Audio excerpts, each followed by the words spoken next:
Good day, fellow viewers. You know what's funny about mirrors? They show you exactly what you want to see. When I first got into high school, I looked in the mirror and saw a perfect student. Good grades, scholarship winner, teachers loved me. But I want to tell you about the day that mirror cracked. It was midnight 3 months ago. I was sitting at my desk with eyes burning, hands shaking. I couldn't even remember what the assignment was about anymore. My mom knocked on the door. She said, "Son, go to sleep." And I said, "I can't, Ma. I have to finish this." And then she looked at me with those worried eyes that only mothers have. She said, "Why are you doing this to yourself?" And I said, "Because I have to be the best, Ma." And then she sat down next to me and asked something that broke my perfect mirror into pieces. "Who told you that you have to be the best?" I opened my mouth to answer, but nothing came out. I didn't know. Was it my teachers, my friends, or was it me? I had been rowing so hard I forgot to ask where I was going. The next day, my grades came out and I got a B+. Not bad, right?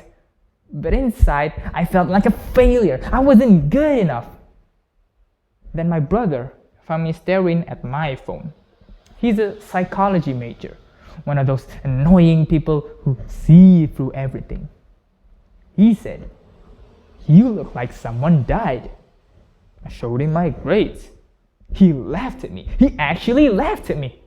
And I said, "What's so funny, brother?" And he said, "You are not sad because you got a B+.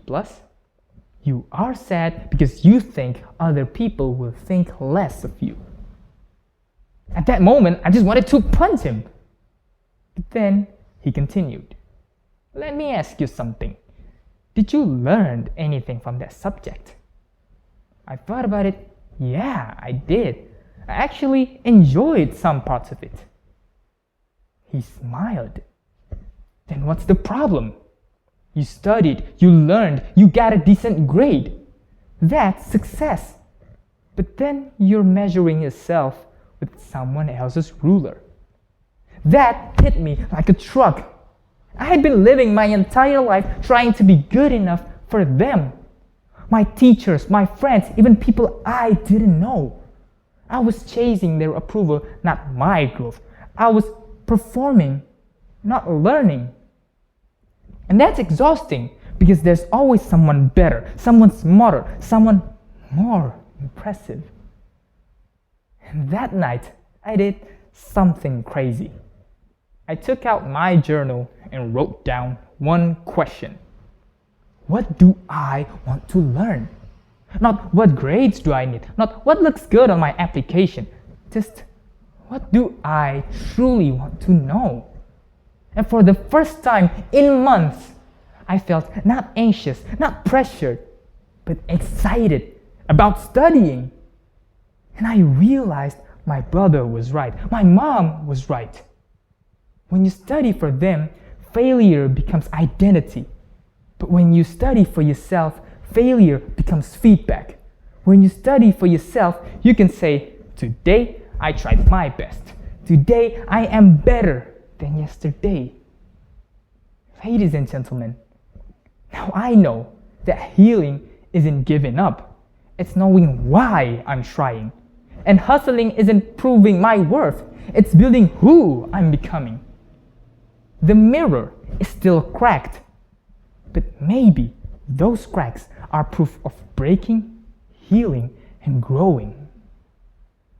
Now when I look in the mirror, I don't see a perfect student anymore. I see us tired of performing. I see us who are ready to learn, to grow, to become not for them, but for ourselves.